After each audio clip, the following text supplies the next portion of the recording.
ذکر کرنے والا ہے اس کی مثال زندہ کی ہے، اور جو ذکر نہیں کرتا وہ اس کی مثال مردہ کی سی ہے۔ وہ مردہ پڑا ہوا جو اللہ کا ذکر نہیں کرتا وہ مردہ ہے، اور جو ذکر کرتا ہے وہ زندہ ہے، خوش دل۔ جو انسان ایک دفعہ سبحان اللہ پڑھتا ہے، جنت میں ایک ایسا درخت لگ جاتا ہے جس کے سائے کے تلے اگر ایک عربی گھوڑا 100 سال تک بھی دوڑتا رہے تو اس کا سایہ ختم نہیں ہوگا، اتنا بڑا درخت۔ تو جنت میں بغات کی بغات ہیں کہ اگر ہم سبحان اللہ پڑھیں گے، باقی ذکر کریں گے، الحمدللہ، اللہ اکبر، اللہ کا ذکر کریں گے، تو جنت میں پھلوں کے باغات لگیں گے۔ تو ہم جتنا ہو سکے اللہ پاک کا ذکر کریں۔ لا الہ الا اللہ، اللہ کے سوا کوئی عبادت کے لائق نہیں، محمد رسول اللہ، محمد صلی اللہ علیہ وآلہ وسلم اللہ کے آخری رسول ہیں۔ ہم نے یہ تو جان لی، لیکن ہم نے کبھی کلمے کا مقصد جاننے کی کوشش نہیں کی۔ کلمے کا مقصد یہ ہے کہ اللہ سے سب کچھ ہونے کا یقین اور اللہ کے غیر سے کچھ نہ ہونے کا یقین ہمارے دلوں میں آ جائے۔ نبی کریم صلی اللہ علیہ وآلہ وسلم کے طریقوں پر چل کر کامیابی، اور نبی اکرم صلی اللہ علیہ وآلہ وسلم کے طریقوں سے ہٹ کر دونوں جہانوں کی ناکامی کا یقین ہمارے دل میں ہے۔ جو شخص صبح و شام کلمہ لا الہ الا اللہ محمد رسول اللہ کی تسبیح کرے گا، جب قیامت کے دن اٹھایا جائے گا تو اس کا چہرہ جو ہے وہ 14ویں رات کے چاند کی طرح چمکے گا۔ اتنا چمکدار چہرہ ہوگا کہ سب لوگ اس کی طرف دیکھیں گے کہ یہ کون ہے۔ تو ایسا چہرہ ہونے کے لیے صبح و شام کلمہ لا الہ الا اللہ محمد رسول اللہ کی تسبیح کریں۔ تسبیح میں 100 دانے ہیں، 100 دفعہ جو صبح پڑھے گا، 100 دفعہ جو شام کو پڑھے گا، اس کا چہرہ ایسے ہوگا۔ کون چاہتا ہے کہ اس کا چہرہ 14ویں رات کے چاند کی طرح چمکے؟ تو ضروری بات ہے اس کے لیے لا الہ الا اللہ کی تسبیح کرنی پڑے گی۔ آج ہر انسان چاہتا ہے کہ وہ دنیا میں بھی کامیاب ہو جائے اور آخرت میں بھی اسے جنت مل جائے۔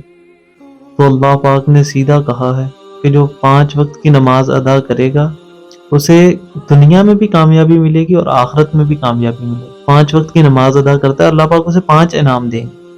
پہلا انعام ہے وہ دنیا میں ہی دے دیا جائے گا، اور جو 4 انعام ہے وہ مرنے کے بعد دے دیے جائے گا۔ جو پہلا انعام ہے دنیا میں، وہ اس کے رزق کی تنگی دور کر دی جائے گی۔ نماز پڑھو، رزق کی تنگی دور ہو جائے گی، آپ جو ہے وہ نہیں ہوگا اس پہ، پلسرات سے بجلی کی طرح گزار دیا جائے گا، اور نامہ اعمال جو ہے وہ دائیں ہاتھ میں دیا جائے گا، اور آخر میں بغیر حساب کتاب کے جنت میں داخل کر دیا جائے گا۔ تو اس لیے ہمیں چاہیے کہ ہم 5 وقت کی نماز ادا کیا کریں۔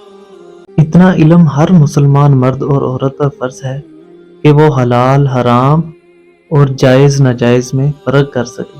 مطلب یہ کہ وہ جو کھا رہا ہے، اتنا علم اسے ضروری ہونا چاہیے، جو کھا رہا ہے، وہ لگا رہا ہے، وہ حلال ہے بھی یا نہیں، کہیں وہ حرام تو نہیں، اور جو وہ کام کر رہا ہے وہ جائز بھی ہے یا نہیں، کہیں ناجائز کام تو نہیں کری جا رہا۔ تو یہ کام جو ہے وہ علماء سے سیکھنا پڑتا ہے۔ تو علماء سے سیکھیں کہ حلال کیا ہے اور حرام کیا ہے، حلال کی طرف جانا ہے، حرام کی طرف نہیں جانا، جائز کام کرنے ہیں اور ناجائز کام جو ہے وہ بالکل بھی نہیں کرنا۔ قبر کے 2 فیز، ایک نمازی کے لیے اور دوسرا بے نمازی کے لیے۔ جو نمازی ہے، جب نمازی شخص فوت ہوگا اور جب اسے قبر میں ڈالا جائے گا تو قبر کہے گی، اے بندے، جب تو دنیا میں پھرتا تھا مجھے دنیا میں سب سے اچھا تو لگتا تھا، آج تو اندر میرے آیا ہے تو میرے رحم و کرم کو دیکھ۔ لیکن جب بے نمازی شخص جائے گا تو قبر کہے گی، دنیا میں جتنے بھی لوگ پھرتے تھے مجھے سب سے برا آدمی تو لگتا تھا، آج تو میرے اندر آیا ہے تو میرے عذاب کو دیکھ۔ پھر اس پہ اژدہے مسلط کر دیے جائیں گے اور اسے ڈستے رہیں گے۔ تو ایسے عذاب سے بچنے کے لیے ہمیں ہر وقت اللہ کا ذکر کرنا چاہیے اور 5 وقت کی نماز ادا کرنی چاہیے۔ السلام علیکم ورحمۃ اللہ وبرکاتہ۔ جیسا کہ آپ کو پتہ ہے کہ کل سے پورے پاکستان میں لائٹ نہیں تھی۔ کافی لوگ پوسٹ کر رہے تھے کہ جن لوگوں نے رات کو فون چارج نہیں کیے وہ بہت افسوس کر رہے ہیں۔ تو میرے بھائی، اگر اچانک موت آ گئی تو پھر کیا کریں گے ہم؟ اس کی تو ہم نے تیاری کی نہیں ہے، اس کے لیے تو ہم نے چارج کیا نہیں ہے رات کو۔ اگر اچانک موت آ گئی تو کیا کریں گے؟ اس لیے موت سے پہلے ہمیں موت کی تیاری کرنی۔ موت کی تیاری کیا ہے؟ ہمارے نیک اعمال ہے، جو ہم نیک اعمال کریں گے ہمارے ساتھ ہو جائیں گے۔ لائٹ نہ ہونے کی وجہ سے UPS بھی بند ہو گئے، لوگوں کے اندھیرا ہو گیا، ڈر رہے تھے۔ لیکن قبر میں تو بالکل ہی اندھیرا ہوگا، تو وہاں پہ کون سی روشنی ہوگی؟ وہاں پہ ڈر نہیں لگے گا؟ وہاں پہ روشنی جو ہوگی وہ ہمارے نیک اعمال، نماز، روزہ، زکوٰۃ، حج، نیت، یہ ساری چیزیں وہاں پہ لائٹ. اگر یہ ہماری ساری چیزیں ٹھیک ہوگی تو وہاں پہ بھی روشنی ہوگی، تو ہم نیک اعمال کی طرف راغب ہوں اور اپنے اعمال کو ٹھیک کریں، تاکہ ہماری جو ہے قبر، اس میں بھی جنت کی روشنی ہو، جنت کی کھڑکیاں اس میں کھل جائیں. نیک اعمال کریں گے تو جنت کی کھڑکیاں اس میں کھل جائیں گی. اپنے بھائیوں کا حق نہیں کھانا. آج ہم نہیں دیکھ رہے کہ یہ کس کا حق ہے کس کا نہیں، بلکہ مار تاڑ کی پڑی ہوئی ہے کہ بس یہ بھی مجھے مل جائے، وہ بھی مجھے مل جائے، ہر چیز مجھے مل جائے. یہ نہیں دیکھتے کہ وہ چیز جائز بھی ہے یا نہیں. ایک دفعہ حضور علیہ الصلوۃ والسلام خزاں کے موسم میں کھڑے تھے، کچھ صحابہ بھی پاس تھے. آپ صلی اللہ علیہ وآلہ وسلم نے ایک درخت کی ایک ٹہنی کو پکڑا اور اسے ذرا ہلایا تو اس پہ سے پتے جھڑنے لگے. تو صحابہ سے پوچھا کہ آپ کو کچھ سمجھ لگی؟ تو صحابہ نے کہا نہیں یا رسول اللہ، آپ ہی بتا دیجیے. تو آپ صلی اللہ علیہ وآلہ وسلم نے فرمایا، جو انسان خشوع خضوع سے وضو کرتا ہے اور پھر نماز پڑھتا ہے دن میں 5 مرتبہ، اس کے گناہ بھی ایسے ہی جھڑ جاتے ہیں جیسے یہ درخت سے پتے جھڑ رہے ہیں. پلسرات ایک کٹھن مرحلہ ہے جہاں سے گزر کے جانا ہے ہر انسان کو آخرت میں. جب نمازی شخص اس پہ سے گزرے گا تو وہ بجلی کی طرح اس پہ سے گزر کے چلا جائے گا.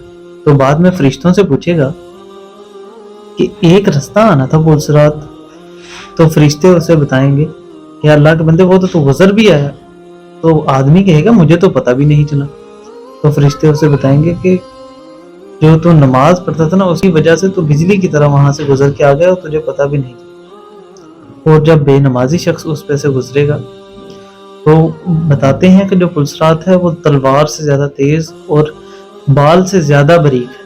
تو بے نمازی شخص اس پہ سے، نیچے جہنم ہے، جہنم کے اوپر سے وہ جو رستہ بنا ہوا ہے پلسرات، تو بے نمازی شخص اس پہ سے جب گزرنے لگے گا تو اس میں سے کٹ کٹ کے جہنم میں گر جائے گا. ایک دفعہ ایک صحابی مسجد میں آئے اور 2 رکعت نماز پڑھی اور واپس چلے گئے. حضور صلی اللہ علیہ وسلم بیٹھے ہوئے تھے مسجد میں، کچھ صحابہ بھی آپ صلی اللہ علیہ وآلہ وسلم کے پاس بیٹھے تھے. تو صحابہ سے آپ صلی اللہ علیہ وآلہ وسلم نے پوچھا کہ صحابہ کیا جانتے ہو کہ تمہارا صحابی بھائی کیا اللہ سے مانگنے آیا تھا؟ تو صحابہ نے کہا نہیں یا رسول اللہ، آپ ہی بتا دیجیے، ہمیں تو نہیں معلوم. تو آپ صلی اللہ علیہ وآلہ وسلم نے فرمایا کہ اس آپ کے صحابی بھائی کے گھر میں نمک ختم ہو گیا، تو وہ نمک اللہ سے مانگنے آئے. اس سے ہم حساب نکالیں کہ صحابہ کے پاس کسی چھوٹی چیز کی بھی کمی ہوتی تو وہ اللہ سے نماز کے ذریعے مانگتے تھے. تو آج ہم اپنی طرف دیکھیں کہ ہم کیا کر رہے ہیں. تو ہمیں بھی جو کوئی چھوٹا کام ہو بڑا کام ہو، وہ ہم اللہ سے نماز کے ذریعے مانگے کہ یا اللہ ہمارے کاموں کو آسان فرما. جو نمازی شخص ہے اس پہ آخرت میں اس کا کوئی حساب کتاب نہیں ہوگا، وہ بغیر حساب کتاب کے جنت میں داخل کر دیا جائے گا. لیکن جو بے نمازی شخص ہوگا اس پہ حساب شروع ہو جائے گا. لیکن جب حساب شروع ہو گیا تو وہ اللہ کی کون سی نعمت کا دے گا حساب، جو اس نے دنیا میں ضائع کی، جو اس نے دنیا میں کام غلط کیے. جب حساب ہونے لگ گیا تو پھر کوئی بندہ وہاں پہ حساب نہیں دے سکتا. تو ہمیں چاہیے کہ ہم نماز ادا کریں کہ ہم بغیر حساب کتاب کے جنت میں داخل کر دیے جائیں. حضرت علی رضی اللہ سے ایک دفعہ یہودی نے پوچھا کہ آپ دن میں کتنے گھنٹے عبادت کرتے ہیں؟ تو حضرت علی رضی اللہ تعالیٰ نے آگے سے فرمایا کہ ہم 24 گھنٹے عبادت کرتے ہیں.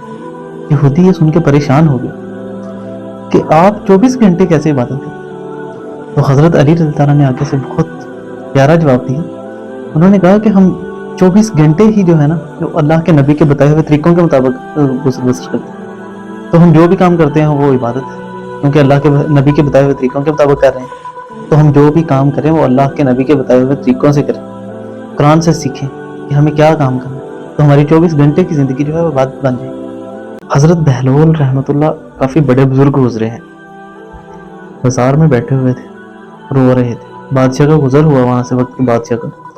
پوچھنے لگے یہ بزرگ رو کیوں رہے ہیں؟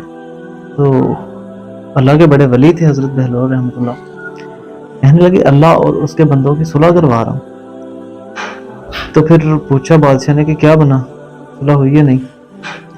تو کہتے نہیں, اللہ مان رہا ہے, بندہ نہیں مان رہا. چلے گئے. کافی دنوں کے بعد پھر بادشاہ کا گزر ہوا قبرستان سے, وہاں بھی مل گئے, وہاں بیٹھے پھر رو رہے ہیں. پوچھا بزرگوں اب کیوں رو رہے ہیں؟ کہتے اللہ اور بندوں کی صلح کرا رہا ہوں. کہتے اب کیا مانچ رہے؟ کہتے اب بندہ مان رہا ہے, اللہ نہیں مان رہا. قبروں میں چلے جانے کے بعد کیا فائدہ؟ اب تو کوئی صلح نہیں ہوگی. تو جب تک اپنی سانس ہے تب تک چانس ہے کہ اپنے آپ کو بدل لیں اور اپنے اعمال کو ٹھیک کر لیں اور اللہ سے صلح کر کے نیک کام کی طرف راغب ہوں, برے کاموں کو چھوڑ دیں. حسن عابد بڑا مشہور ٹک ٹاکر تھا. اس نے اپنی میوزک کی ساری ویڈیوز ڈیلیٹ کر دی اور اس نے کہا کہ میں نہیں اب کروں گا کوئی اپلوڈ وغیرہ. تو لوگ اس پہ ٹرول کرنا شروع ہو گئے فضول میں کہ یہ اس نے کیا کیا ہے. کچھ لوگ اس کی سائڈ پہ تھے, کچھ لوگ اس کے اپوزٹ تھے. بھائی ہدایت جو ہے وہ اللہ کے ہاتھ میں. اللہ چاہے تو نبیوں کے بچوں کو بھی ہدایت نہ ملے, اور اللہ چاہے تو کسی کو بھی ہدایت دے دے. تو اس کو ہدایت اللہ کے ہاتھ سے ملی ہے, تو اس نے ساری میوزک کی ویڈیوز ڈیلیٹ کرتی ہے. تو آپ کیوں اس کا پیچھا نہیں چھوڑ رہے بھائی؟ اس کو ہدایت اللہ کی طرف سے آئی ہے, تو آپ اس کو نیک کام کی طرف جانے دیں اور اس کے لیے دعا کریں کہ وہ اس کام پہ لگا رہے جو جس کام کی طرف جا رہا ہے, نیک کاموں کی طرف. دل خوش ہوا ہے. 2-3 ٹک ٹاکرز, ایک میرا خیال عبد الرحمان ہے, ایک شہری ہے, انہوں نے بھی اس چیز کو پورا کنڈیم کیا ہے. اگر آپ دین کا کام نہیں کرو گے نا تو اللہ کو کوئی ضرورت نہیں ہے. اللہ تو کسی سے بھی کام لے لے گا. اللہ چاہے پرندوں سے کام لے لے, اللہ چاہے تو پتھر سے کام لے لے, اللہ جس سے بھی چاہے گا اپنا کام کروا لے گا. لیکن ضرورت ہماری ہے کہ ہم اپنے آپ کو استعمال کروا لیں اس نیک کاموں کے لیے. جو شخص 40 دن تک کبھی اللہ کے ساتھ نماز ادا کرے گا, اللہ پاک اسے 2 پروانے عطا کرے گا. ایک پروانہ جو ہے وہ جہنم سے چھٹکارے کا ہے, اور دوسرا پروانہ ہے وہ نفاق سے بری ہے, کہ وہ کبھی منافق ہو کے نہیں مرے گا. تو یہ کتنی بڑی نعمت ہے کہ وہ جو سوشل میڈیا کھول لو اس پہ ہی فحاشی, ریلز کھول لو اس میں بھی وہی میوزک فحاشی, فیس بک کھول لو, ٹک ٹاک کھول لو, ہر طرف ہی یہ ہو. ہمارے نوجوان کس طرف جا رہے ہیں, یہ ہم لے کے جایا جا رہا.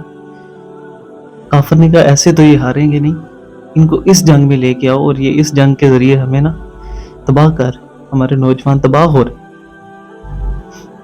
تو اس چیز سے بچنے کا جو ہے وہ کام شروع کرنا ہے کہ ہم نے اس چیز سے اب دور جانا ہے, اور بتانا ہے کافر کو کہ ہم اس سے دور جا رہے ہیں.